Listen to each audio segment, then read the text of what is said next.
बेटा कौन ने आयला को घर से क्यों निकाल दिया? मुझे नहीं पता रिमला यहाँ कैसे आई थी। मुझे तो ये भी नहीं पता कि उसको यहाँ का एड्रेस किसने दिया था। आयला संभालो खुद को, देखो ये मौका बहुत अच्छा है ओन से जान छुड़ाने का। वो गए मामला हल करते। तुम लोगों ने ना उस बेचारी को खाई से निकाल के डायरेक्ट कुएं में फेंक दिया है। चली जाओ यहाँ से। जान अगर ये आप लोगों के साथ वापस जाना चाहती है तो मुझे कोई एतराज नहीं। को अपनी आंखों और कानों पर यकीन नहीं आ रहा। जिस ओन ने कभी इससे ऊंची आवाज में बात तक नहीं की, आज वही ओन इससे अपनी ही घर से धक्की देकर निकाल रहा है। ये लम्हा आयला के लिए किसी डरावने ख्वाब से कम नहीं। इस सब की असल वजह रिमला की चाल है। अगर रिमला यहाँ ना आती और ये साजिश ना रचाती तो शायद आज ओन कभी भी आयला के किरदार पर शक नहीं करता। आयला मुसलसल आंसू के साथ अपनी बेगुनाही साबित करने की कोशिश करती है। वो बार बार ओन से कहती है एक बार इसकी बात सुन ले, मगर ओन इस कदर टूट चुका है कि वो कुछ सुनने के तैयार नहीं।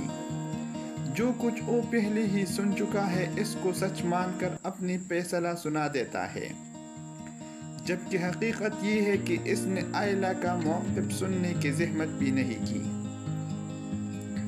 दूसरी तरफ साकिब पूरी कोशिश करेगा कि ओन और आयला के दरमियान पैदा होने वाली गलतफहमियां खत्म हो जाए, क्योंकि इस बार आयला खुद भी अपने रिश्ते को बचाना चाहती है, मगर ओन किसी एक की नहीं सुनेगा।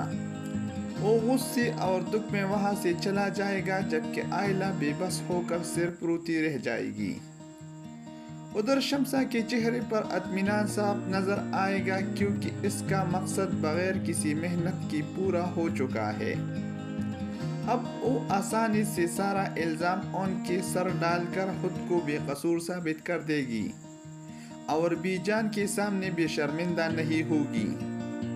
मगर अफसोस किसी को भी अपनी ही बेटी की आंखों में छुपा वो खौफ और उदासी नजर नहीं आती, जो ओन से हमेशा के लिए पिछड़ जाने के डर की वजह से है।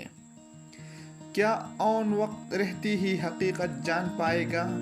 क्या आयला अपनी बेगुनाही साबित कर सकेगी, या फिर रिमला की एक और साजिश दोनों की मोहब्बत को हमेशा के लिए खत्म कर देगी? आने वाली किस्त में यही